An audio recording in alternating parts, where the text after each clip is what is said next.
Gravando. Olá a todos, bem-vindos à aula do curso de Sistemas Gráficos 3D, com o tema de AI Graphics. Então, só para situar, né, quer dizer, hoje a gente termina essa parte que é ligada com a representação de funções, né, no caso, imagens.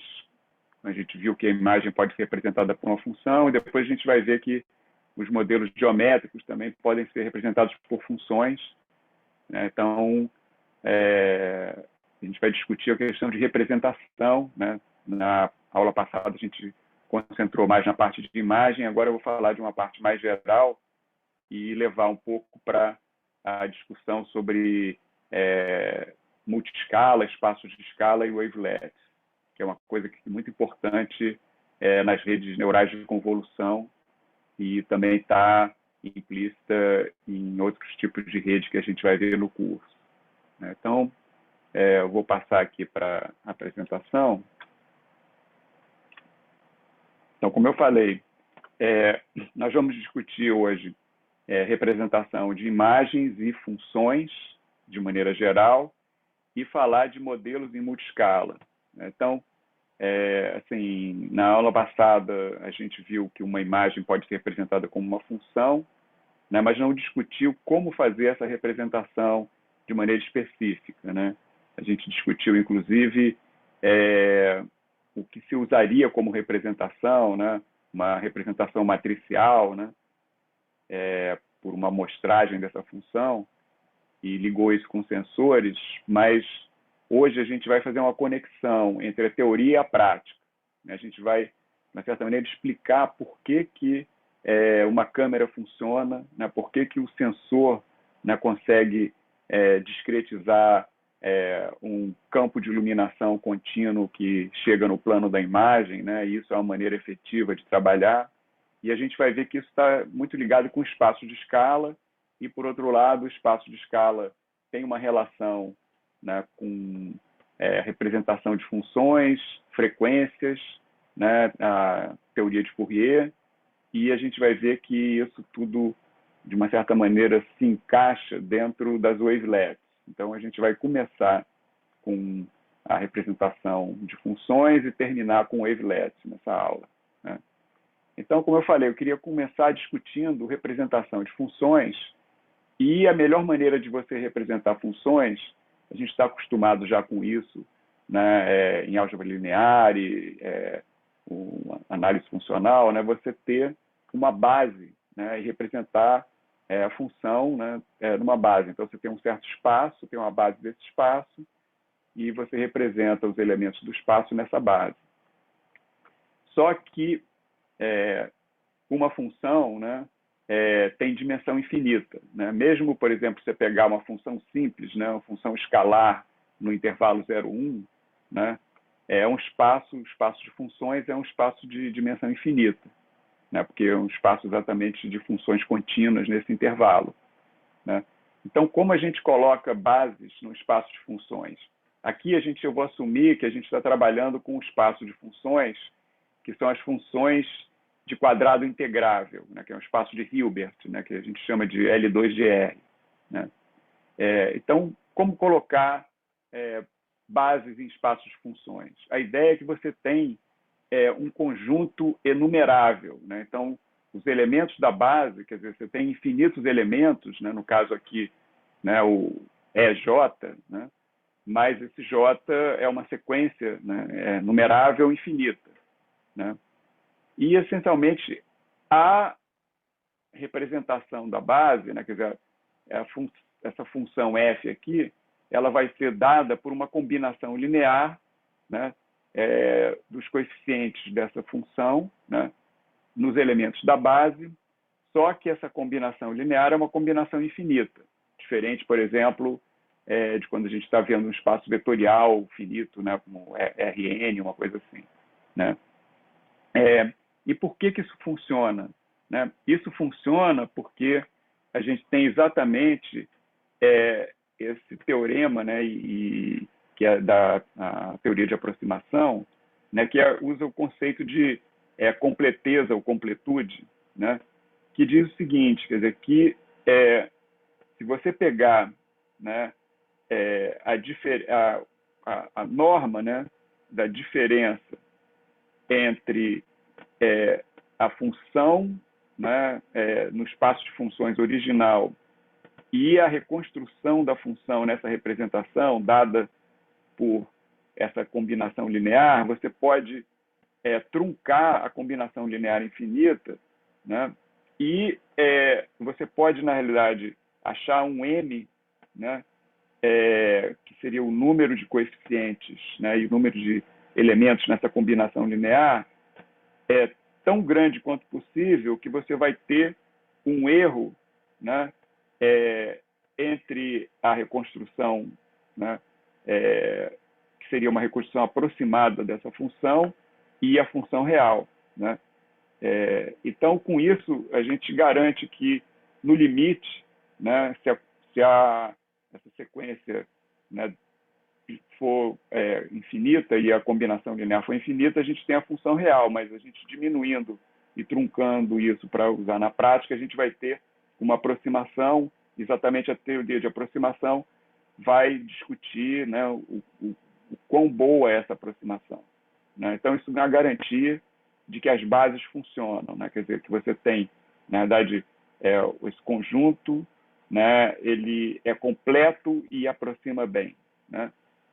Então, com isso, né, nós podemos pensar na representação, né? Então, a representação de uma função nessa base, ela vai ser dada por uma sequência, né, que são a sequência desses coeficientes, né, FJ, né, cada um associado a um elemento da base EJ, né? E aqui a gente vai assumir, quer dizer, que essa sequência é a representação. Então, a gente tem um espaço de representação. E o espaço de representação é o espaço das sequências de quadrado somável, né? Então, a gente tem o espaço de funções, que é um espaço de dimensão infinita, né, que é o L2GR, o L grande 2GR, e a gente tem o espaço de representação, que é o Lzinho 2GR, que é o espaço das sequências de quadrado somável, né? E o que é interessante nisso é que a gente, com isso, pode pensar no que é a energia de uma representação ou de uma função, né? Então, você poderia pensar, né, que a energia associada com a função contínua, né, seria a integral dela, né, no espaço, né? E você pode pensar do mesmo jeito que a energia da representação, ela, na verdade, é uma espécie de norma, né, dessa sequência, do mesmo jeito que também seria a norma da função contínua. Então,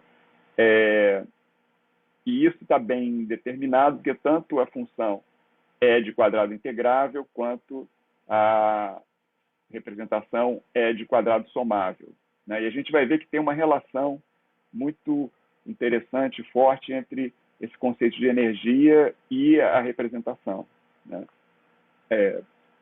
Então, o esquema importante, né, da gente trabalhar é o esquema de representação e reconstrução, né? Então, a gente assume que aqui em cima, né, a gente tem o espaço de funções, né, e aqui embaixo a gente tem o espaço de representações, né?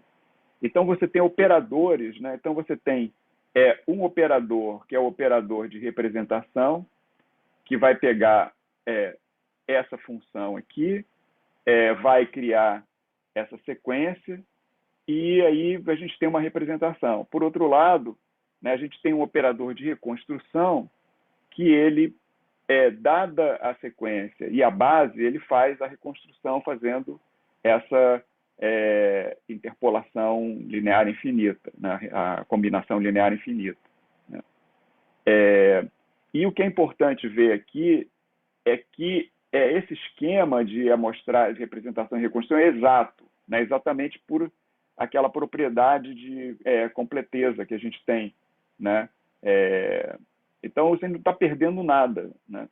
E isso é importante teoricamente e na prática, porque, como eu falei, você pode imaginar que você tem a representação e você tem operadores. Quer dizer, então, você tem, além do operador de representação, você tem operadores que atuam tanto no espaço de representação quanto no espaço de funções, né? Então, esse diagrama aqui, né, ele comuta, né? Então, esses operadores que a gente está trabalhando com espaços de funções são operadores lineares, né?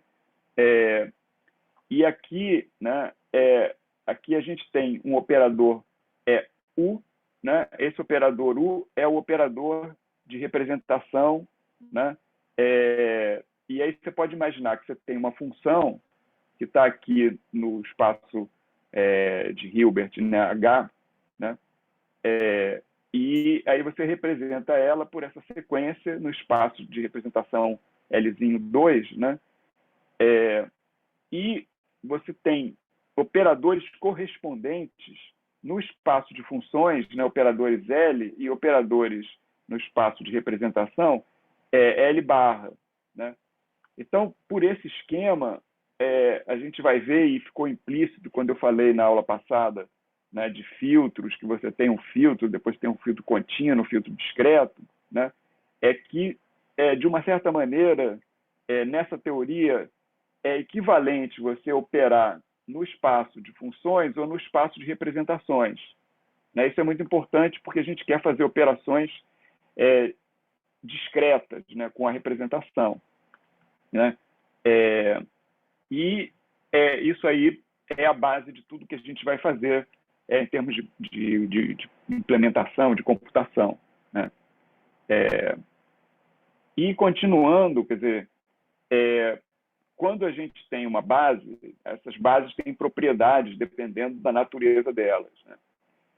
E as bases ideais, né, são as bases ortonormais, né? Por que elas são ortonormais? Bom,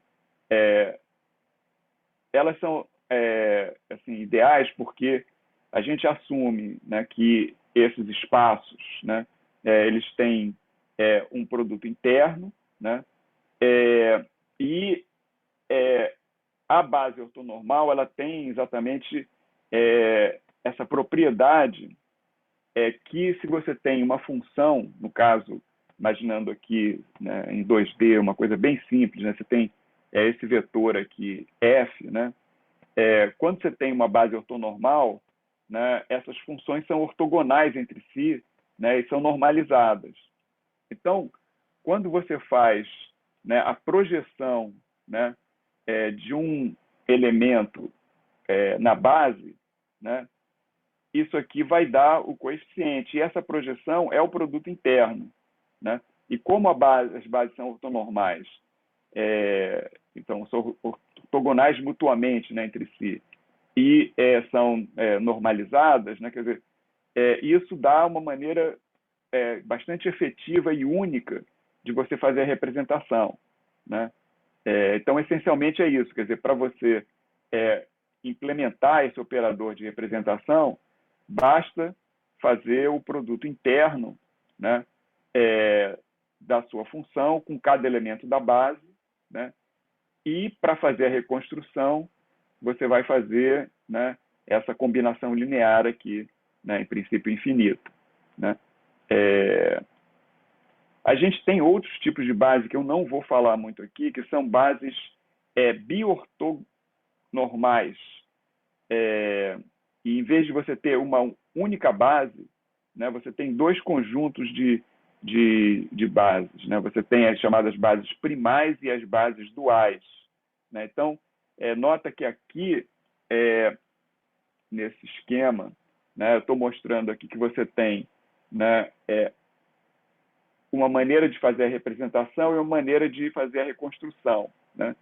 E no caso da base ortonormal, a mesma base ela é usada tanto para representação quanto para reconstrução, né? No caso das bases biortonormais, né, você vai, na verdade, usar a base primal para fazer a representação e a base dual para fazer a reconstrução. Eu vou falar isso rapidamente mais para frente na aula, né? Então, agora que a gente fez esse resumo, né, de representar funções, né, usando bases, né, ortonormais ou biortonormais, agora a gente gostaria de entender as propriedades de diferentes tipos de bases e imaginar quais são as melhores bases para a gente poder representar os nossos dados, no caso, funções, né, e objetos geométricos, volumétricos, etc., né? Então, como a gente viu na aula passada, essa teoria, né, precisa de você entender como o conteúdo da função está sendo representado, né? E para isso a gente usa, né, uma análise no domínio da frequência e vai usar, né, a teoria de Fourier para estudar a teoria de representação, né? Então, queria agora concentrar e falar no domínio da frequência, né, porque até agora a gente está pensando na função num domínio espacial, né? E na aula passada a gente começou a falar, né, de análises, né, no domínio da frequência, e agora eu vou entrar em mais detalhes nisso, dentro dessa questão de achar as melhores bases, analisar as propriedades dessas bases, né? Então, imaginando que a gente tem, né, o domínio espacial, o domínio de frequência, e entender como isso está ligado com a amostragem e reconstrução, né? Então, se a gente vai pensar em um domínio da frequência, a gente vai estudar a transformada de Fourier, né? E aí é importante pensar na transformada de Fourier como um operador que detecta frequências, né? Então, você tem uma função, essa função tem um conteúdo de frequências, né? E o que a transformada de Fourier faz, ela mapeia a função do domínio espacial para o domínio da frequência. Mas, por outro lado, se você for imaginar isso como uma representação, né, nota que isso não é uma representação, porque a gente está simplesmente pegando uma função num domínio, né, que a gente pode ver aqui, né, que aqui é um L2 de R, aqui é um outro domínio L2 de R, só que um é o domínio espacial, outro domínio de frequências. Mas, quando você aplica a transformada de Fourier no domínio de frequências, você está olhando as frequências. Então, a transformada de Fourier é um detector de frequências, né? Então, para cada frequência ômega aqui, né, a transformada de Fourier vai dizer qual é o conteúdo dessa frequência na função, né? Então, quando você aplica a transformada de Fourier, você está fazendo, né, essa integral aqui contínua, né, com funções, né, dessa base, né, que se a gente for discretizar daria uma base, a gente vai ver que a gente vai fazer isso mais para frente, né? Então, essas funções são as exponenciais complexas, que são senoides, né, cossenoides, né? O que, se você fixar, né, um certo ômega aqui, né, quando você faz essa integral com um único ômega, o valor que você vai ter aqui é como se fosse a ressonância da função f com essa senoide de frequência ômega, né? Então, nesse sentido, ela está detectando aquela frequência globalmente na função inteira, né? E exatamente é isso que você vai ver na representação no domínio de frequências, né? Então, essencialmente, é como se você, na hora que faz essa transformação, né, quer dizer, você tem uma maneira de ver as frequências da sua função, né, que estava no domínio espacial, olhar essas frequências no domínio de frequências, né? E aqui a gente não, como eu falei, não tem uma base, porque você está simplesmente transformando uma função numa outra função, né? Então, você pode imaginar que você tem uma decomposição em frequências que é contínua, porque exatamente você está fazendo isso para todas as frequências, né? Então, você tem uma função no intervalo unitário lá 0, 1 e tem as frequências, né, num certo intervalo de frequências, né, de certa banda de frequências, né, você vai ter uma transformação de um para o outro, né? E, em princípio, quer dizer, aqui a gente está pensando no L2GR, quer dizer, então, na verdade, a função definida na reta inteira, né, no espacial, e o domínio de frequências também é na reta inteira, só que quando você aplica a transformada de Fourier, né, por uma série de razões que eu não vou explicar aqui, você pode imaginar também que você vai trabalhar no plano complexo, né? Então, você tem a representação, né, dessas exponenciais como senos e cossenos no plano complexo, né?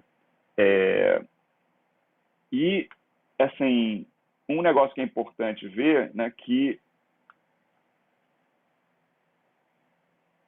essa teoria, né, de você ter a função, né, num espaço de dimensão infinita, né, você ter essa transformada de Fourier que tem essas características, né, de você precisar trabalhar no plano complexo, isso aí, na prática, a gente vai começar a ver uma série de condições na hora que a gente for trabalhar de adaptar isso ao tipo de dado que a gente vai trabalhar e ao tipo de representação. Então, é isso que eu vou começar a falar mais para frente, né? Só para continuar essa parte da teoria de Fourier, né? Como a gente tem, né, a transformada de Fourier que transforma do domínio espacial para o domínio de frequências, a gente tem a transformada de Fourier inversa, né, que transforma, né, do domínio de frequências para o domínio espacial. Então, um negócio que é interessante aí é que, assim, é equivalente você olhar a função num domínio e no outro, e também aqui, mais uma vez, você não tem nenhuma perda, né? E exatamente, quer dizer, como a gente viu, quer dizer,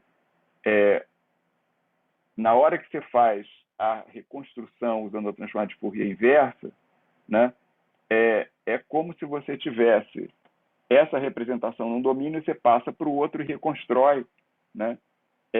E aqui tem uma questão, né, que vocês vão ver se olharem em artigos, em livros, né, que tem essa normalização aqui de 1/2π, porque tem a ver com como você está representando as exponenciais complexas, né? Então, dependendo, isso aqui é uma constante de normalização, né? Também não vou entrar em muitos detalhes sobre isso.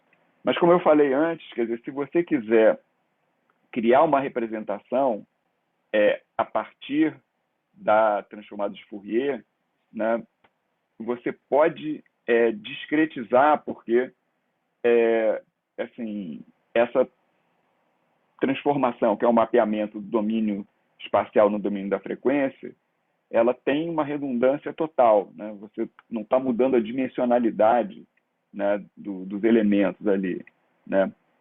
Mas quando você discretiza, né, aí você pode ter um subespaço, né, do espaço de funções, né, que interessa para a gente, e você vai ter, em vez de ter essa transformada, você tem uma base, né, que é uma base enumerável também, no sentido que a gente falou antes, né, com, na verdade,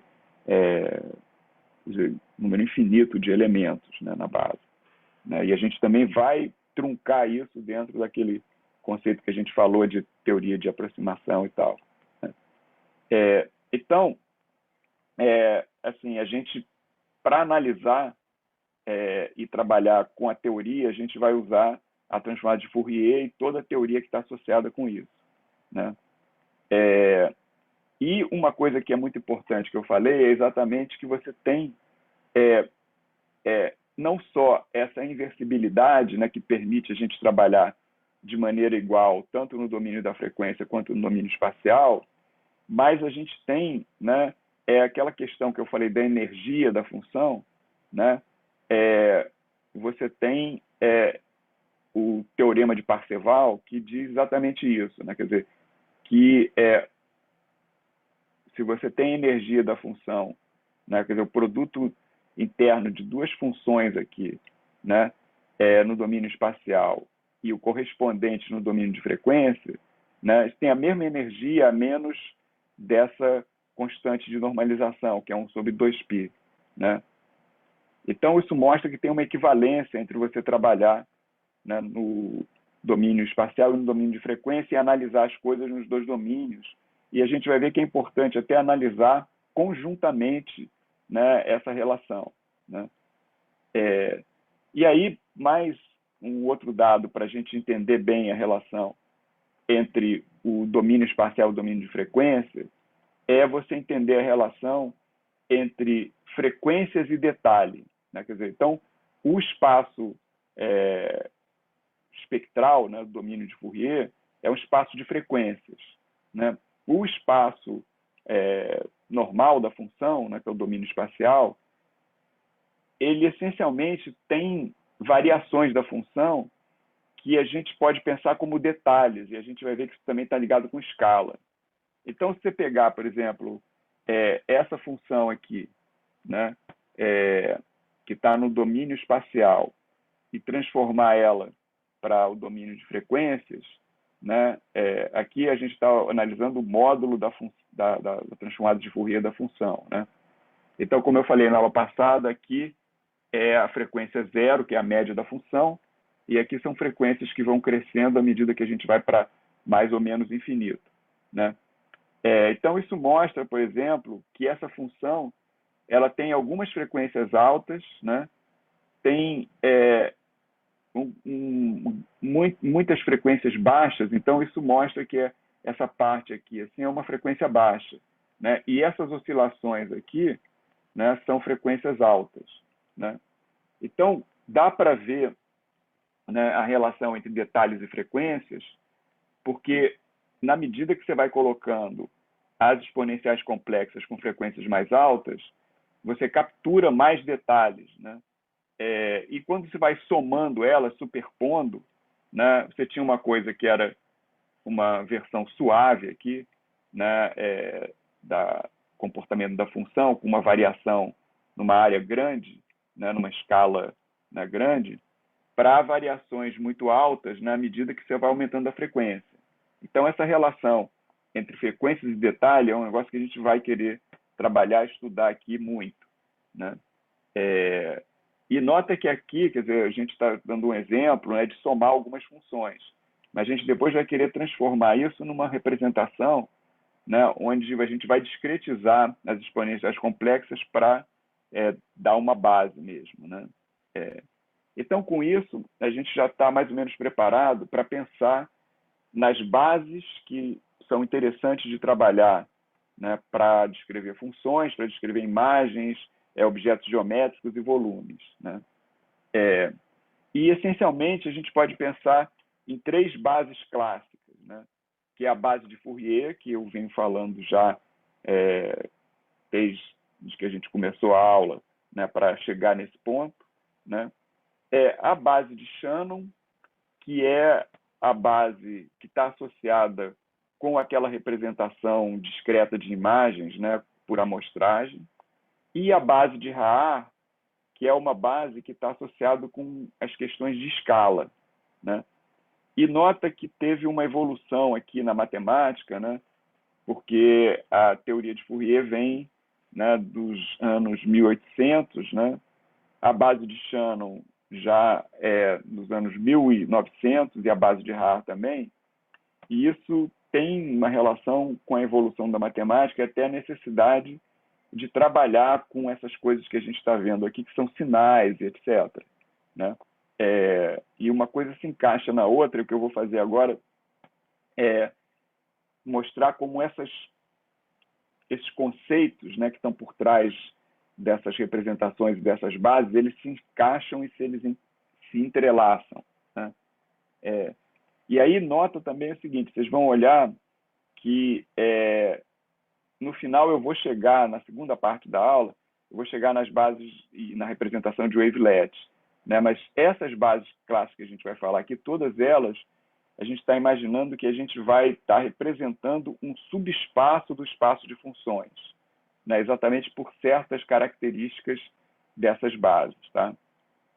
Então, a primeira base clássica é a base de Fourier, e exatamente o que a gente vai representar com a base de Fourier, na verdade, é o espaço, né, um subespaço de funções periódicas de período 2π, né? Porque quando a gente discretiza as exponenciais complexas, né, a gente tem a série de Fourier, né? Então, aquele ômega ali, que era um número real, vai virar um número inteiro, né? E isso aí vai dar exatamente uma base ortonormal, né? Mas para o espaço de funções periódicas de período 2π. Então, é um subespaço do L2GR, né? E, como eu falei, isso é interessante porque você pode pensar que você está interessado na função nesse intervalo aqui de -π a π, né? E ela é periódica, né? Mas você está interessado no que acontece aqui nesse espaço, né? Então, quando a gente trabalhar com imagem, né, que a gente estiver usando, né, essa representação de Fourier, né, quer dizer, a gente vai imaginar que a imagem é uma função que está num certo intervalo, e a gente vai ver que se ela tem banda limitada, você vai poder representar também no outro intervalo, no espaço de frequência de Fourier, né? Então, como é que é a representação com a base de Fourier? Essencialmente, a gente vai fazer o que a gente mostrou no começo da aula, que você tem uma função, né, em L2 de -π a π, né? Você vai fazer o produto interno dessa função com os elementos da série de Fourier, né? E aí, com isso, você tem, né, a representação e a reconstrução, né? Então, os coeficientes vão ser dados por esse produto interno, e a reconstrução é dada por aquela combinação linear infinita que a gente viu, né? E isso, assim, é o melhor que a gente pode conseguir, né, dentro dessa teoria, né? E funciona muito bem, né? E aqui a gente já pode ver exatamente a interpretação do conteúdo de frequência dessas funções periódicas, né? Agora aqui já na base mesmo, né? Então aqui, por exemplo, você pega uma função que é uma função difícil, né? Que é essa função, né, de pulsos quadrados, né? Que ela tem frequências muito altas, né? Porque a função aqui, né, tem uma descontinuidade, né? Porque a função que é uma função que é contínua, né, por partes, né? Constante por partes, né? Então, aqui tem esse pulso, né, que é constante, né, e tem uma descontinuidade, né, e é periódica, né? Então, o que acontece é que na hora que você representa na base de Fourier, né, quer dizer, você tem os elementos aqui que vão ser os coeficientes que você vai usar para fazer a reconstrução. E a magnitude desses coeficientes é o peso que você vai dar para essas exponenciais complexas, para esses senoides aqui, né? Então, é uma combinação que você vai colocando frequências de maneira controlada para reconstruir esse sinal, né? E como esse sinal tem frequências infinitas aqui, porque ele é descontínuo, né? Você teria que ter um número infinito aqui de elementos, né? Na hora que você trunca, né, você vê que à medida que você vai colocando mais coeficientes, você vai tendo uma aproximação cada vez melhor, mas você tem, né, essas oscilaçõezinhas aqui, né, que é exatamente a característica do truncamento, né? E dá para ver que a gente está colocando cada vez mais detalhes, né, e aproximando melhor essa função, né? É, então, você pode ver, por exemplo, que o conteúdo de frequência predominante nessa função está ligado com essa primeiro componente aqui, né? E aí tem outros conteúdos que são importantes, mas é, o que predomina é essa frequência, porque exatamente é como está ligado com a periodicidade da função, né? Bom, então continuando, a gente passa para a próxima base, né, que seria a base de Shannon, né?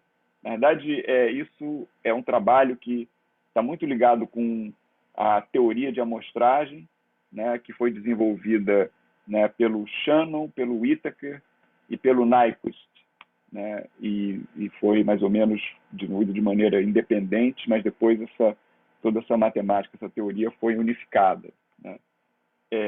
E, essencialmente, na época, quando eles começaram a trabalhar nisso, eles não estavam pensando assim, nesse aspecto conceitual que a gente está discutindo aqui, que é a teoria de representação, né? Eles estavam preocupados com uma outra coisa, que era amostragem e reconstrução. Quer dizer, imaginando que você tem uma função ou um sinal, que você quer amostrar esse sinal de uma maneira simples e que você quer poder reconstruir esse sinal, né? Então, essa teoria de amostragem e reconstrução é baseada num fato, né, que se você tem uma função que é de banda limitada, ou seja, o conteúdo de frequências dessa função é limitado a uma certa banda de frequências, né? Consequentemente, essa função tem um nível de detalhe também limitado, né? E aí, por causa disso, é possível você capturar, né, detalhes daquela função, amostrando a função e alguns pontos estratégicos, e depois reconstruindo, fazendo um certo tipo de interpolação, né? E eles viam exatamente essa teoria de amostragem e reconstrução, né, no sentido bem simples de amostragem pontual e reconstrução por interpolação, né? Aqui a gente vai levar isso, né, num sentido conceitual mais amplo, dentro da teoria de reconstrução, e ligar com as bases, e isso aqui é uma das bases clássicas, e a gente vai ver que tem uma relação muito forte também com a base de Fourier, né? Então, essencialmente, como você constrói essa representação? Você usa um pouco o que a gente viu na aula passada, e na semana passada, quando eu falei de imagens digitais e discretização, né, representação de imagens, né? Então, essencialmente, né, para você representar uma imagem, você tem exatamente aquela grade de amostragem, né? Então, o que você vai fazer é fazer a amostragem usando uma grade de amostragem, né? E essa grade de amostragem, como eu falei, tem aquela característica que ela é regular e uniforme, né? Então, significa que você tem uma função contínua aqui, né? Essa função contínua, você vai avaliar ela nesses pontos amostrais, né, da sua grade de amostragem, e isso aqui vai dar uma sequência. E você pode interpretar essa sequência como sendo a representação da função por amostragem. Só que tem outra maneira de interpretar isso, que é interpretar que essa grade de amostragem, ela na realidade é como se fosse uma base, né? É uma base de deltas de Dirac, né? Então, quando você avalia a função num certo ponto, é equivalente a fazer o produto interno com uma função delta de Dirac, né? Que é o impulso exatamente naquele ponto, né? E aí, essencialmente, né, você pode imaginar que a sequência de delta de Dirac, né, com esse intervalo, né, unitário ali, que é uniforme regular, né, ele vai dar, né, uma representação nessa base, né, que é a base de amostragem que a gente está chamando de base de Shannon, né? Só que isso aí é só metade da história, porque essa base, né, que a gente está usando para fazer a amostragem, ela é como se fosse a base primal, que vai ser usada para fazer a representação, para construir a representação. Então, quando você faz o produto interno da função com essa base primal, você tem a representação, né, que são as amostras da função. E aí, você consegue reconstruir com a chamada base dual, né? Então, você tem, né, aqui, né, a grade de amostragem, tem as amostras, que é a avaliação da função, né, que são os coeficientes da representação, e aí a gente vai reconstruir usando uma função aqui G, né, que é uma função de interpolação, né? Então, essa função é a base dual, né? Então, é a base de reconstrução que ela vai fazer essa interpolação e reconstruir, e pelo teorema de Shannon, né, essa representação, se a função é de banda limitada, ela também é exata, né? Então, como é que é o teorema de Shannon? O teorema de Shannon é exatamente isso que eu falei. Quer dizer, ele diz que se você tem uma função, né, que é de banda limitada, quer dizer, significa que a transformada de Fourier dessa função é zero fora de um certo intervalo aqui, né, de tamanho k, né? Então, você consegue reconstruir essa função exatamente, né, usando uma combinação linear, ou seja, uma interpolação, né, com essa base de interpolação, né, que exatamente você tem a amostragem numa grade que está ligada com a banda aqui, né? Então, nota que aqui, quer dizer, você tem uma grade que é regular e uniforme, mas a gente está dizendo que se a gente sabe qual é a banda dessa função, eu sei que a banda é esse K, então os pontos amostrais vão ser N sobre 2K, tá? E isso está ligado com aquilo que a gente falou do 1 sobre 2π e tal, né? E aí, a função de reconstrução é essa função que é o seno de x sobre x, né? A função sinc. E aqui a gente está usando exatamente, né, colocando π aqui, né, o 2k, e esse t, né, que é exatamente para dar a interpolação, né, e o n aqui é para dar a translação, né? Então, isso aí, na verdade, a gente pode ver como uma representação por uma base biortonormal, que você usa as delta de Dirac para representar a função e usa as funções sinc para fazer a reconstrução, tá? E com isso, é um negócio importante ver essa questão da periodicidade, né? Então, para desenvolver a intuição em vocês, quer dizer, isso aqui é a função sinc, né? Essa função, desculpem, ela tem essa função, ela tem, né, uma característica aqui, né, que tem a ver com essa questão de periodicidade também da amostragem. Porque o que o teorema de Shannon está dizendo, né, que você avaliou a função nesses pontos e essa interpolação vai reconstruir a função, né? Então, se ela vai reconstruir a função, quer dizer, quando você tem uma delta de Dirac num certo ponto n sobre 2k, né, o valor dessa função aqui tem que ser 1 para ela interpolar esse ponto, né? E, por outro lado, nos outros pontos, né, n mais 1, n menos 1, etc., sobre 2k, ela tem que ser 0, né, para não atrapalhar nada, né? Quer dizer, nesse ponto aqui, todas as outras funções têm que ser 0 e ela tem que ser 1, e correspondentemente em todos os outros pontos onde foi amostrada. E você nota aqui que essa função sinc, ela tem essa propriedade, porque aqui, nesse ponto aqui, que é o ponto onde a gente está transladando, né, que é o ponto n, né, que seria o 0 aqui, né, ela vale 1, né? E aí todos os outros pontos que são translações unitárias aqui, né, ela vale 0, né?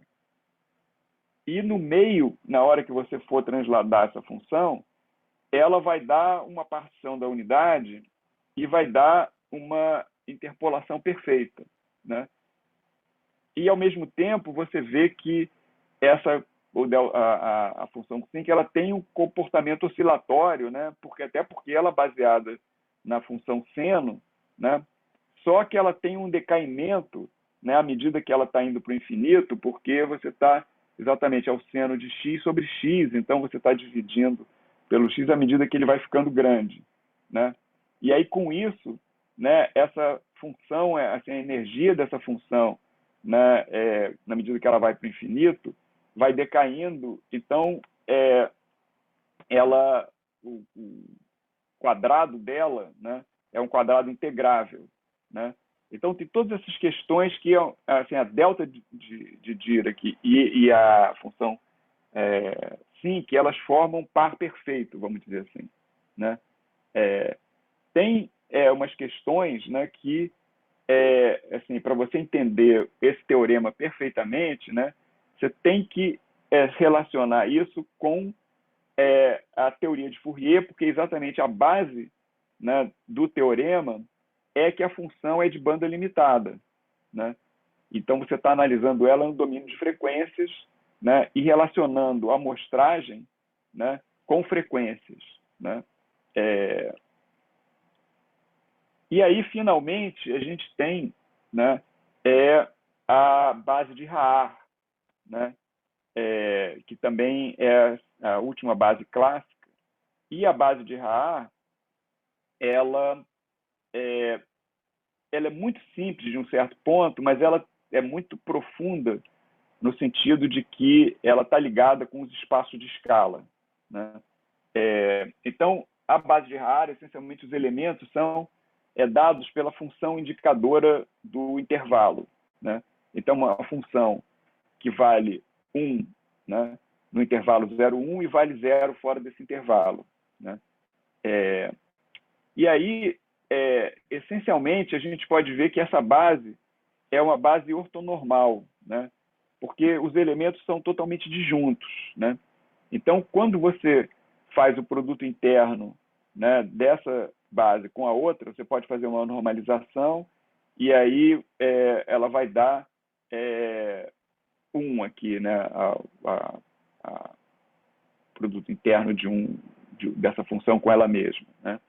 E como as bases são disjuntas, quando os índices forem diferentes, vai dar 0, então dá uma base ortonormal, né?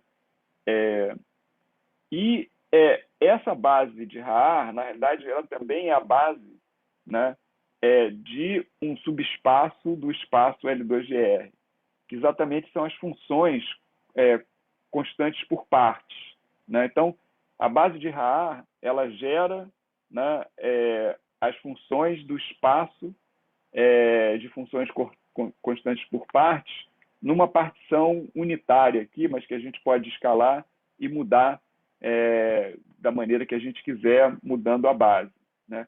E exatamente esse escalamento, né, dessa partição unitária é que vai dar os espaços de escala, né? E, por outro lado, quer dizer, a gente pode imaginar, né, uma maneira de relacionar, né, a base de Haar com a base de Shannon, porque a base de Shannon a gente fazia amostragem pontual, quer dizer, essencialmente fazia um produto interno com uma delta de Dirac, então está valendo num único ponto, né? Então, aquela integral ali com a delta de Dirac virava a avaliação da função. Mas se eu tenho uma função como a função de Haar, né, que o que acontece é que a gente está fazendo a integral, né, com uma função constante num certo intervalo, né? Então, a gente pode imaginar que essa representação, na verdade, está associada com a amostragem por área. Porque, essencialmente, eu estou calculando aqui, quando eu faço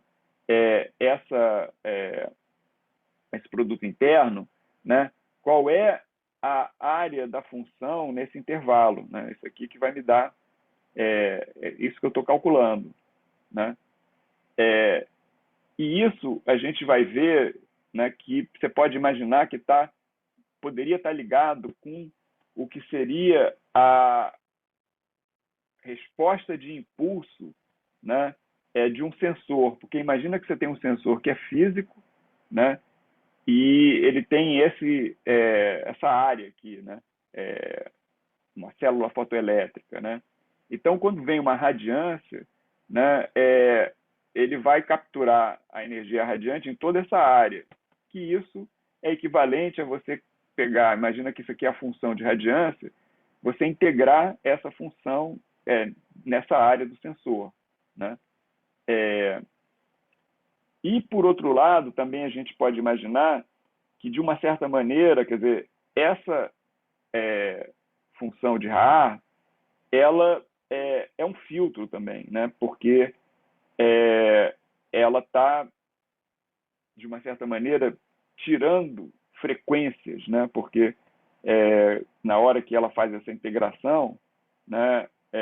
Como a gente viu na aula passada, né? Quer dizer, ela está suavizando a função, né? Então, você pode imaginar que a base de Raar é uma base, né? Ortonormal para o espaço de funções constantes por parte, numa certa escala que a gente determina, né, a priori, né? E a reconstrução, né, ela vai ser exatamente dada da seguinte maneira: você tem, né, a representação calculada por amostragem diária, quando a gente faz essa integral nesses intervalos, né, vai ter o valor aqui. E aí, para reconstruir, na verdade, é simplesmente fazer a reconstrução com a combinação linear dessas funções que são constantes por partes, e é por isso que ela é uma base que gera o espaço de funções constantes por partes, né? E o grau de liberdade que a gente tem é exatamente determinar esse intervalo aqui que está associado com a escala, né?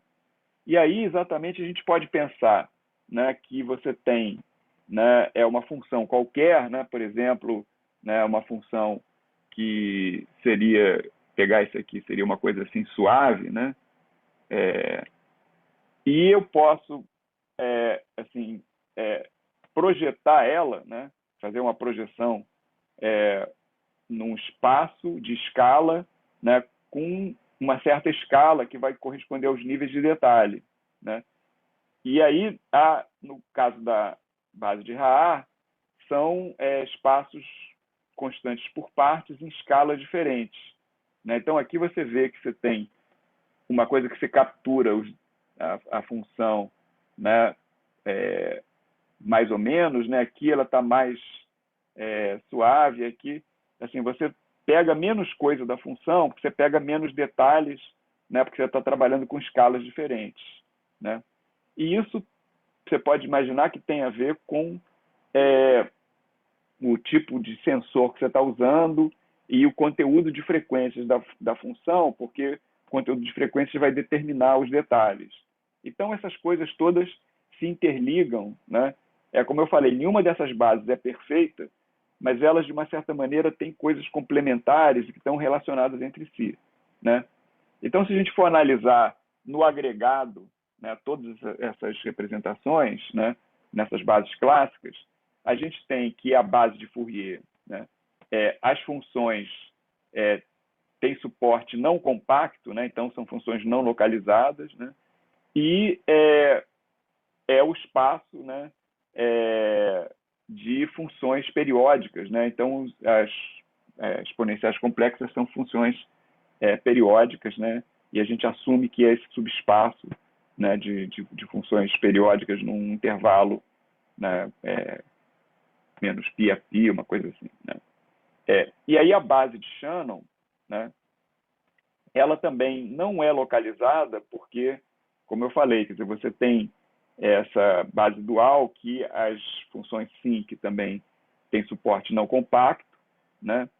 E tem uma questão que eu não vou falar muito aqui no curso, mas é fundamental na teoria de amostragem e reconstrução, é que a questão de Elias, né? Porque eu sempre fiquei assumindo que a função que você está representando, ela tem banda limitada. Se ela não tiver banda limitada e você não fizer a amostragem apropriada, né, você tem um artefato, né, que chama de aliasing, né? Aliasing é porque frequências mais altas se manifestam de maneira espúria como frequências mais baixas, né? Eu não vou discutir mais isso aqui, mas só para vocês saberem, né? É, e, de uma certa maneira, quer dizer, ela se relaciona a base de Shannon com a base de Fourier exatamente por essa questão de você ter que ter banda limitada, né? E, finalmente, quer dizer, a gente tem a base de Haar, né, que, ao contrário da base de Fourier e da base de Shannon, é uma base localizada, porque ela é uma base, né, que o suporte dela é o intervalo, né, unitário, né? E, por outro lado, ela é muito simples, né, porque é uma função contínua, né, constante nesse intervalo, mas ela tem um defeito, um problema, que ela é uma função que ela tem a descontinuidade, né, assim, é constante no intervalo, né, 0, 1 e depois é 0. Então, ela é descontínua ali, né, e isso aí, assim, tem uma questão, né, que eu já falei antes, né, que exatamente por ela ter essa descontinuidade, ela tem frequências arbitrariamente altas ali, né? Então, ela não consegue representar, né, de maneira boa, né, funções suaves, né? Porque quando você faz aquela reconstrução constante por partes, você vai ter exatamente essas descontinuidadezinhas, né, em cada separação ali entre os elementos da base, né? Então, mas, por outro lado, como eu falei, a base de Haar, ela é um filtro, né? Um filtro passa-baixas, que corta frequências altas, né? Porque você está integrando a função e está borrando a função naquele intervalo, né? Então, na prática, né, o que acontece é que você for imaginar, né, você, mesmo que você não conheça a sua função, né, se você faz uma filtragem antes para restringir a banda de frequência dela, né, você pode usar a base de Shannon para reconstruir, né, e isso está ligado com análise na base de Fourier. E exatamente é isso que acontece numa câmera real. Quer dizer, a câmera real, o sensor, ela faz uma filtragem. O sensor de uma câmera não é exatamente a base de Haar, mas é como se fosse uma função gaussiana, né, que eu vou falar um pouco mais para frente, né? Então, ela não tem essa desvantagem de ter a descontinuidade, né, e tem uma localização controlada do mesmo jeito que a função sync, né? Porque ela tem suporte não compacto, mas ela vai decaindo muito rápido para o infinito, né? Então, assim, você pode imaginar que uma câmera, o sensor dela é uma coisa entre uma função de Haar e uma função gaussiana, né? Então, ela está, com isso, é o filtro, né, de passa-baixas, então ele está limitando a banda daquela função de radiância incidente no sensor, né? E a gente sabe que os sensores, você pode ter uma câmera, eles são dispostos ali de maneira regular e uniforme, né? E ali vai dar um valor que você pode imaginar que está associado com uma grade de amostragem, né, de uma função suave, né? E essa função suave você pode reconstruir, né, das amostras usando, né, a base de Shannon, né? E tudo isso é controlado pela análise, né, na representação da base de Fourier, né? Então, as coisas se encaixam e por isso que uma câmera funciona muito bem, né? E a teoria diz isso, né? Então, agora, eu queria continuar essa relação de uma coisa com a outra, né? Relacionando a representação espacial com a representação espectral, né? Aqui eu coloquei localização em tempo-frequência, porque se o sinal está variando no tempo e não no espaço, é tempo-frequência, né?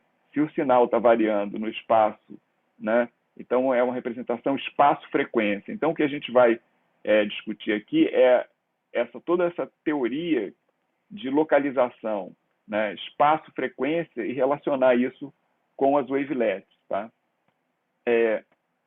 Então, a primeira coisa é discutir essa questão de localização. Né? Quer dizer, e a localização vem das propriedades de localização da base. Né? Então, essencialmente, você pode imaginar que o coeficiente, né, de uma certa função, né, dada uma representação, né, ele está associado, né, ao elemento da base correspondente, quer dizer, porque a gente faz, né, o produto interno da função, né, com o elemento da base, e isso aqui vai dar como se fosse uma espécie de amostragem diária generalizada, né, porque você, na hora que você faz essa integral, você está essencialmente fazendo uma amostragem, né, com pesos diferentes que corresponde à função da base, né, dessa função, né, na área onde ela tem o seu suporte. Né? Então, ela vai dar informações sobre a sua função, né, exatamente associado aonde está centrado esse elemento da base. Né? E quanto mais concentrada for a função aqui, ela vai dar informações mais fiéis, né, nessa vizinhança, né, localizadas nesse ponto. Né? No caso, por exemplo, da amostragem pontual, ela dá exatamente o valor da função naquele ponto, porque é uma delta de Dirac. À medida que a gente vai aumentando, né, o suporte da função, ela vai revelando informações da função, em média, né, nessa vizinhança. Né? Então, essencialmente é isso. Quer dizer, a gente pode imaginar que se a gente está vendo a representação de uma função numa base, e essa base tem uma certa propriedade de localização, né, os coeficientes associados a cada elemento da base correspondem a uma média ponderada da função, ou seja, uma amostragem diária, né, na vizinhança de cada um daqueles pontos onde o elemento da base está centrado. Né? Então, é muito importante estudar essa questão de localização da base. Só que a gente viu que você tem, né, a função pode estar representada tanto no domínio espacial quanto no domínio da frequência. Então, o que a gente vai querer ver é uma questão da localização conjunta. Né? E aí, para chegar nessa parte da uma localização conjunta, a gente vai passar pela questão da escala e da representação, e aí voltando ao que a gente falou, da representação na base de escala ou na base de Haar, né? Você tem essa possibilidade de variar a escala. Variando a escala, você vai ter quantidade de detalhes diferentes e vai estar associado com frequências diferentes. Né? Então, essencialmente, você pode ligar a escala com detalhes, né? E, na realidade, a escala ela funciona de maneira recíproca, né? Em relação aos detalhes. Quer dizer, quanto mais grosseira a escala, menos detalhe você vai ter, né? E quanto mais fina a escala, mais detalhes você vai ter. Né? Por outro lado, como eu falei, os detalhes estão ligados com a frequência. Né? Então, quanto mais detalhes, você vai ter frequências mais altas, né? Que correspondem a escalas mais baixas. Né? E quanto menos detalhes, você vai ter frequências mais baixas e isso corresponde a uma escala maior. Né? Então, você tem essa relação direta entre detalhe e frequência e uma relação inversa, né, recíproca, entre escala e detalhe e, consequentemente, frequência. Né?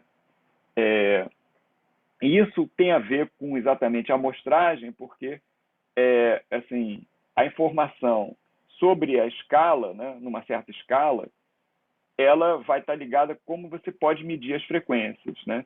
E a gente vai ver que isso aí está ligado exatamente com essa questão do princípio da incerteza e da localização conjunta em tempo e frequência, ou em escala e frequência. Então, para chegar nisso, a gente poderia pensar em bases ou operadores, né, que juntassem essas duas coisas, né? Então, a gente quer operadores que possam, né, trabalhar com frequência, mas que sejam localizados, né? Então, essencialmente, né, a gente queria alguma coisa que fosse parecido com a transformada de Fourier, mas que fossem operadores que tivessem, né, uma localização, né, se aquelas funções não fossem de suporte não compacto, mas fossem de suporte, até suporte não compacto, mas com um decaimento muito rápido, como eu falei em relação à função gaussiana e à função sinc, né? Então, se a gente pensar, quer dizer, o operador de frequência que a gente quer, ele tem que ter uma boa correlação entre o tempo e a frequência, e isso significa que ele tem que ter uma localização conjunta no tempo e na frequência. Então, nós vamos pensar aqui, né, numa família de formas de onda, né, porque a gente quer detectar variações, né, mas que sejam localizadas, né? Então, a gente está atrás desses átomos, né, de tempo-frequência, e a gente vai trabalhar com esses átomos mais ou menos da mesma maneira que a gente trabalhou tanto com a transformada de Fourier, e se a gente discretizar, a gente vai trabalhar com esses átomos como a gente trabalhou com a série de Fourier e todas as outras representações por base que a gente viu aí, né? Então, com isso, né, a gente quer ver, para chegar nesses operadores, a localização conjunta, né, no espaço e na frequência. E aí a gente pode voltar a usar o teorema de Parseval, né, que exatamente relaciona a energia da função, né, no domínio espacial e no domínio espectral, né? E, obviamente, né, se a gente está interessado nesse átomo, né, de tempo-frequência, né, quer dizer, a gente vai imaginar esse átomo no domínio do tempo, esse átomo no domínio da frequência, e a localização conjunta vai, na realidade, depender da localização tanto no domínio do tempo quanto no domínio da frequência. E a gente quer que essa localização seja a melhor possível de maneira conjunta nos dois domínios, né?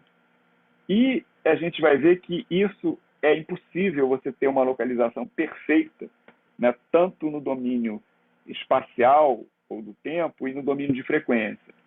E isso é dado, na realidade, né, pelo princípio da incerteza, né, foi formulado pelo Heisenberg, né, e o que ele diz é o seguinte: como é que a gente pode medir, né, a localização, né, desse átomo tempo-frequência, né? Seria pensar que essa função é uma distribuição de probabilidade que tem uma média e uma variância, né? Então, quanto menor for essa variância, mais localizado vai ser esse átomo, né? Só que a gente quer ver a variância tanto no domínio do tempo quanto no domínio da frequência, né? E aí, o que o princípio da incerteza diz é que a variância no domínio do tempo e no domínio da frequência, o produto dessas duas variâncias, teoricamente, tem que ser maior ou igual ao meio. Quer dizer, a melhor localização conjunta que a gente consegue, né, no domínio do tempo e da frequência é igual ao meio. Quer dizer, então, esse um meio seria exatamente a área dessa caixa aqui que a gente está chamando da caixa de Heisenberg, né? E a gente analisa o tempo-frequência num espaço que, na verdade, é um espaço de distribuições, né? Que é o espaço de distribuições de Wigner-Ville, né? Então, nota que esse espaço não é um espaço normal, porque você não consegue ter nada que tenha uma área menor que essa, né? Então, você tem que tratar ele de uma maneira diferente, né? Então, você pode imaginar exatamente que se o teu átomo tempo-frequência, né, aqui você está olhando ele no tempo ou no espaço e aqui na frequência, né? Então ele tem uma certa média e tem uma certa variância. Aqui tem uma certa média e uma certa variância. E essa região aqui dessa caixa, né, ela exatamente corresponde a essas variâncias e ela tem que respeitar, né, o princípio da incerteza que diz que a área dessa caixa tem que ser menor que 1/2, né?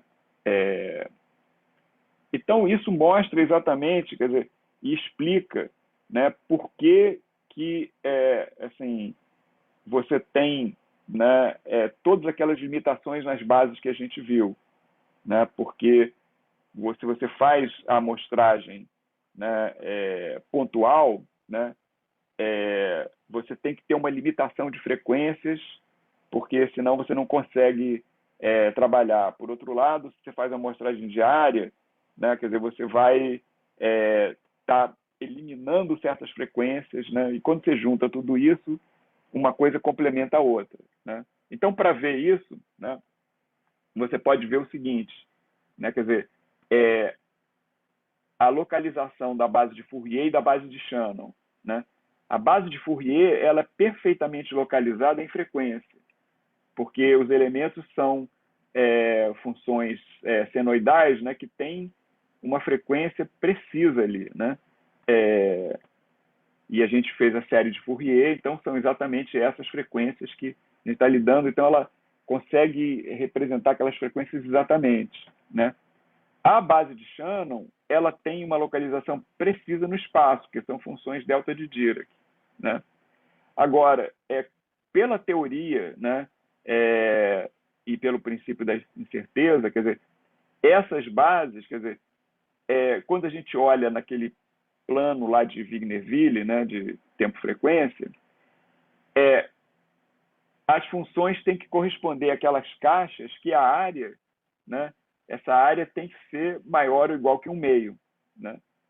E aí, como ela é totalmente localizada numa dimensão, né, então ela não tem nenhuma localização na outra, né? Então, exatamente é isso. Quer dizer, a base de Fourier, ela são funções senoidais que não têm suporte compacto, são infinitas, né? Então, se imaginar que essa reta aqui é infinita, né? Então corresponderia aquela caixa ali de Heisenberg, né? E aqui a mesma coisa a base de Shannon, porque ela tem uma precisão total, né? É um impulso, né? Na verdade não é nem uma função, né? É uma distribuição, né?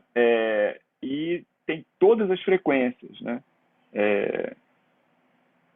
E a gente quer uma coisa que seja intermediária, que na verdade localize os dois. Então, de uma certa maneira, nem a base de Fourier nem a base de Shannon são boas, né? E assim, a questão eu não vou entrar em muitos detalhes disso, mas o ideal seria que a gente pensasse uma base boa que tem localização seria a própria função gaussiana, que é uma função passa-baixa que está associada com a base de Haar, né? E, na verdade, a função gaussiana, como eu falei na aula passada, é a função que tem a melhor localização em tempo-frequência, porque a transformada de Fourier da gaussiana é uma própria gaussiana e ela chega exatamente nesse limite aqui do princípio da incerteza, né? Mas o problema da gaussiana é o seguinte, que ela é uma função de escala, né? E aí ela vai, na verdade, representar as funções no espaço de aproximação. Se a gente quer representar funções mais gerais, inclusive representar no espaço L2 todo, né, a gente precisa ter uma função que oscile para pegar detalhes e frequências, né, em todas as escalas, né? E aí, com isso, a gente vai chegar exatamente, né, nas wavelets, né? Então, a wavelet é a base, assim, por excelência, né, de tempo-frequência, né? E qual é a ideia? A ideia para se construir as wavelets em cima desse raciocínio que eu fiz, né, de pegar a função gaussiana, ver que ela é uma função de escala, mas, por outro lado, ela precisa oscilar, né? Então, com isso, né, o que você vai fazer é imaginar que você tem um operador que está no espaço de escala, que é o chamado operador de dilatação.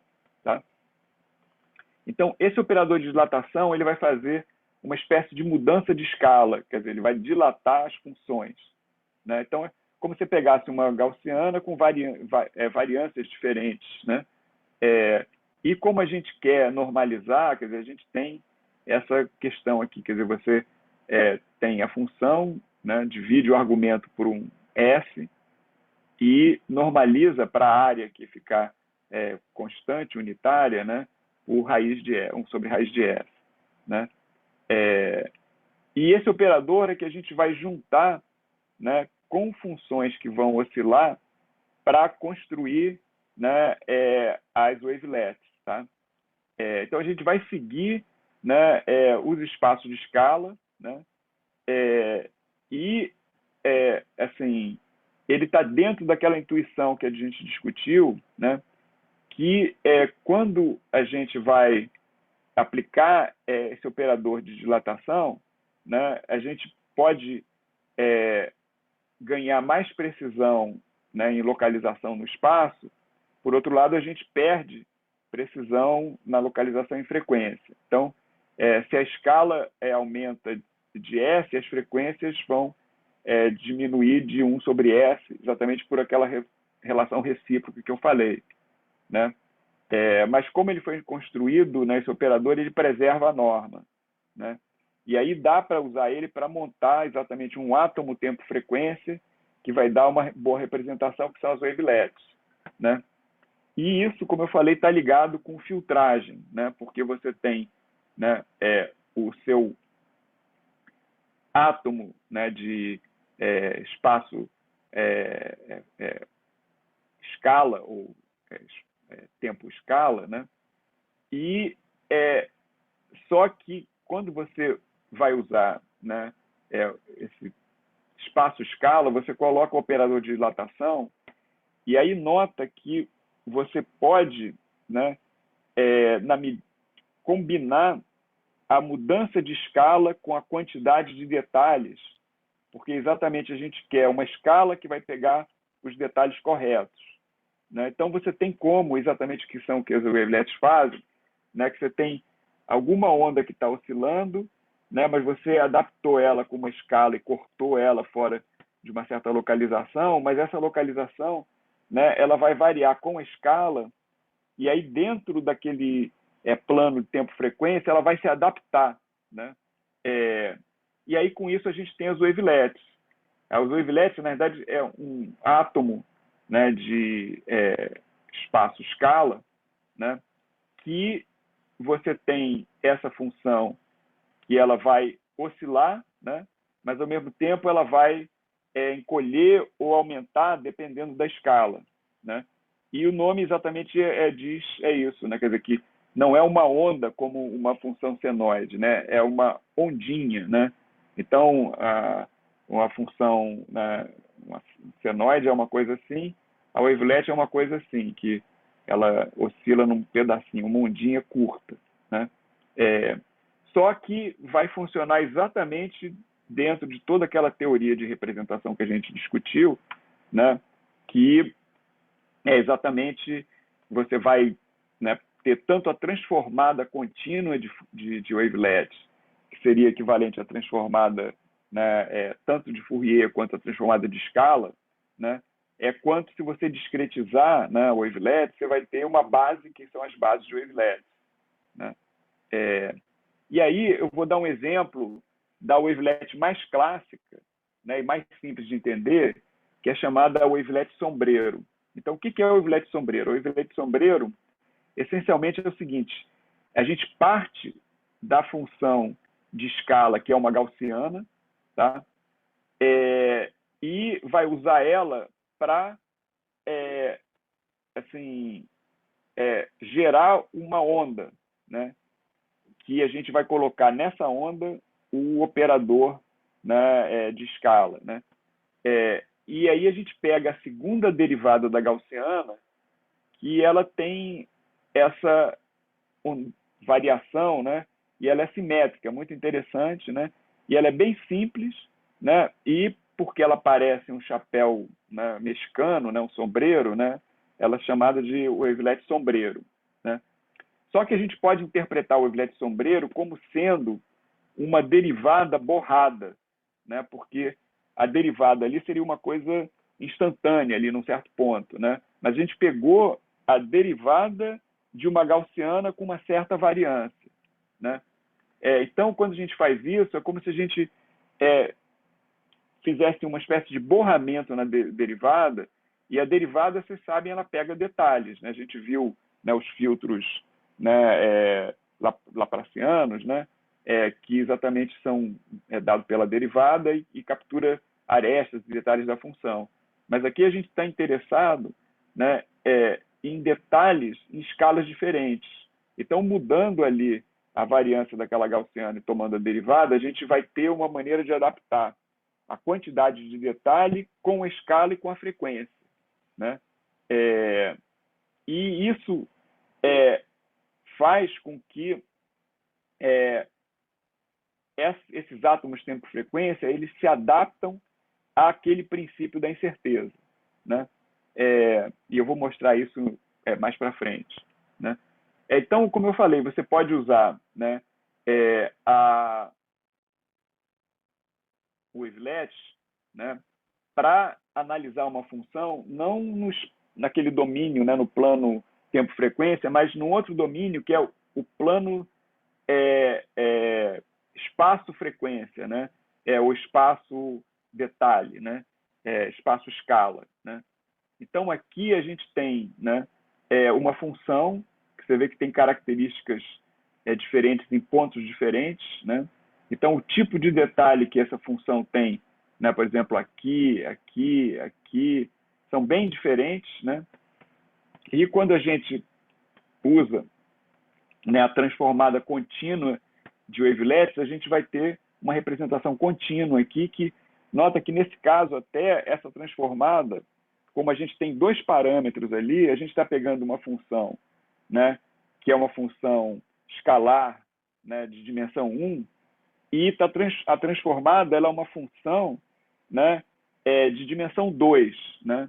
Então aqui a gente tem, né, o espaço, e aqui a gente tem, na verdade, o logaritmo da escala. Né? Então, na medida que a gente vai mudando a escala, né, a gente tem localizações diferentes, né, no espaço. Né?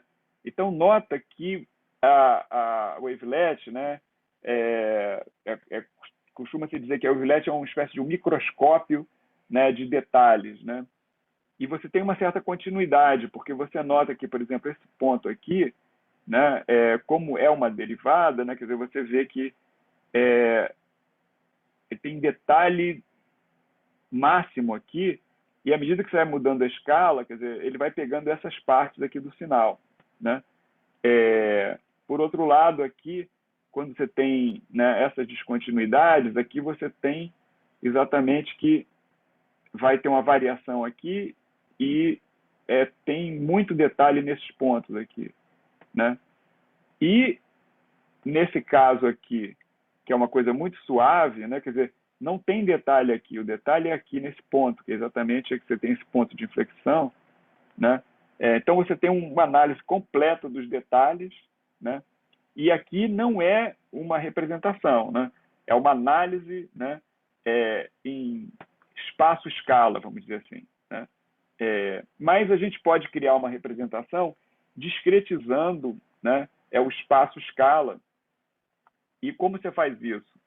Você, na verdade, discretiza a escala, e a maneira certa de discretizar a escala é em potências de 2. Né? Nota que aquele outro eixo ali eu coloquei, né, uma escala logarítmica. Então, o ideal é você usar uma escala diádica em potências de 2, quer dizer, porque exatamente vai dar essa discretização que, em escala, ela fica uma coisa uniforme. Quer dizer, você, a cada passo, você vai dobrando a escala ou dividindo por 2. Né? Então, na escala, né, você divide ou multiplica por 2, e a resolução você faz a mesma coisa. Né?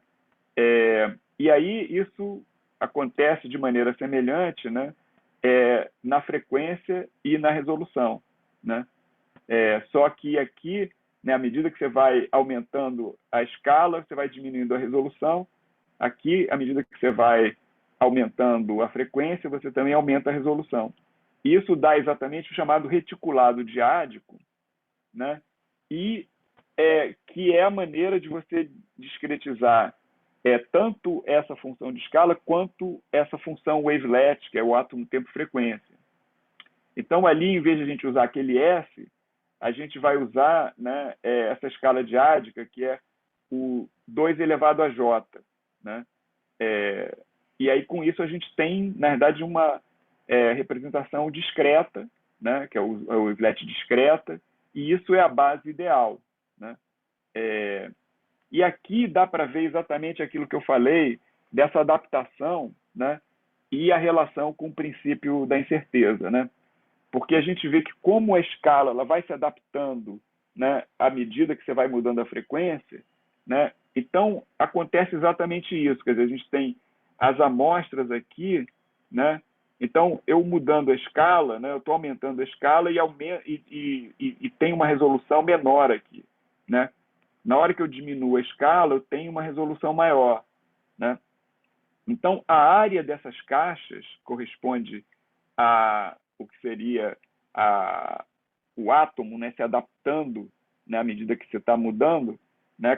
Porque você tem que imaginar o seguinte: cada região aqui está associado com uma função wavelet, né, que mantém a área, né, da localização tempo-frequência, né, porque ela vai se adaptando, né, e aumentando, diminuindo a frequência, né, da mesma maneira que ela está mudando a escala, né, e localizando espacialmente. Né? E isso está exatamente de acordo com as caixas de Heisenberg, né? E é a representação ideal. Né? Eu aqui no curso não vou falar mais de wavelets discretas. Né? A gente tem, na verdade, além da transformada de Fourier rápida, a gente tem a transformada de wavelet rápida. Né? E a gente, se eu fosse falar aqui, ia mostrar que isso dá realmente uma base do espaço L2R completa. Né? E é a representação ideal, né, para sinais e para funções e para imagem. Né? O que a gente vai ver mais para frente no curso é que as redes neurais, né, de convolução têm uma classe de redes neurais de convolução, né, que são as ResNets, que o que tem por trás ali são as wavelets. Eu vou falar isso mais para frente. Tá ok? Então, com isso, termino a aula aqui. Vou compartilhar minha tela. E aí o Alisson pode desligar a gravação.